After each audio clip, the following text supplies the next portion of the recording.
Assalamualaikum warahmatullahi wabarakatuh. Palestina adalah tanah suci yang diberkahi oleh Allah Subhanahu wa Ta'ala, menjadi saksi bisu perjalanan panjang sejarah umat manusia. Dalam Al-Quran, Allah berfirman, Maha suci Allah yang telah memperjalankan hambanya pada suatu malam dari Masjidil Haram ke Masjidil Aqsa yang telah kami berkahi sekelilingnya. Quran Surat Al-Isra ayat ke-1. Palestina bukan hanya menjadi tanah yang kaya akan sejarah, tetapi juga tanah yang dijanjikan bagi umat Islam. Sejak zaman Nabi Ibrahim alaihissalam hingga masa Rasulullah Shallallahu alaihi wasallam, Palestina selalu menjadi simbol keberkahan dan perjuangan. Mari kita telusuri perjalanan panjang Palestina dari masa kejayaan Islam, konflik yang terjadi hari ini, hingga hubungan erat antara Indonesia dan Palestina.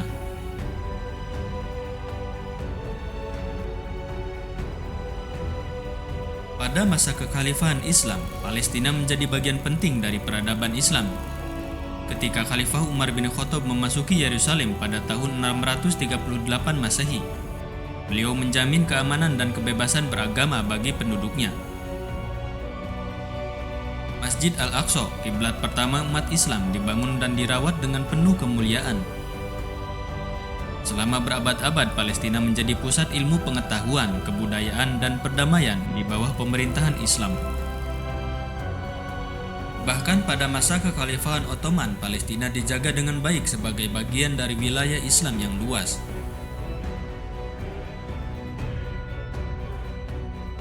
Palestina menyimpan banyak peristiwa bersejarah. Salah satunya adalah Perang Salib, di mana Yerusalem direbut oleh pasukan Salib pada tahun 1099. Namun pada tahun 1187, Salahuddin Al-Ayyubi berhasil merebut kembali Yerusalem dengan penuh kemuliaan, mengembalikan kejayaan Islam di tanah suci ini.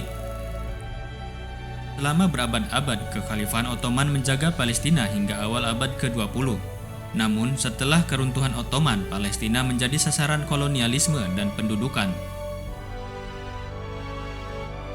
Konflik Palestina-Israel dimulai pada awal abad ke-20 ketika Deklarasi Balfour 1917 mendukung pendirian negara Yahudi di tanah Palestina. Pada tahun 1948, Israel mendeklarasikan kemerdekaannya, disusul dengan pengusiran massal warga Palestina yang dikenal sebagai Nakba. Sejak saat itu, Palestina terus mengalami pendudukan, pemindahan paksa, dan penindasan. Menurut cendekiawan seperti Noam Chomsky, konflik ini adalah salah satu ketidakadilan terbesar di abad modern. Ratusan ribu warga Palestina menjadi pengungsi dan hak-hak mereka terus diabaikan oleh dunia internasional.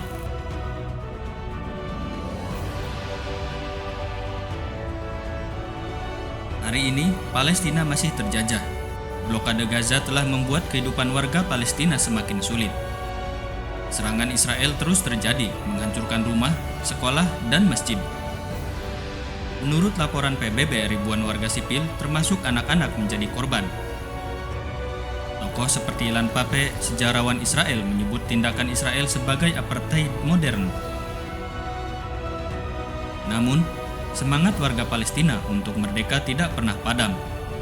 Mereka terus berjuang dengan ketabahan dan keyakinan bahwa suatu hari nanti keadilan akan ditegakkan. Allah Subhanahu wa Ta'ala berfirman dalam Al-Quran, "Dan kami wariskan kepada kaum yang tertindas itu negeri-negeri timur dan barat yang telah kami berkahi." Quran Surat Al-A'raf ayat 137. Rasulullah Shallallahu alaihi wasallam juga bersabda, "Tidaklah seseorang melakukan perjalanan kecuali kepada 3 masjid, Masjidil Haram, Masjid Nabawi, dan Masjidil Aqsa." Hadis riwayat Bukhari dan Muslim. Ayat dan hadis ini menunjukkan betapa pentingnya Palestina dan Masjid Al-Aqsa dalam Islam. Palestina adalah tanah yang diberkahi dan membela tanah suci ini adalah kewajiban setiap muslim.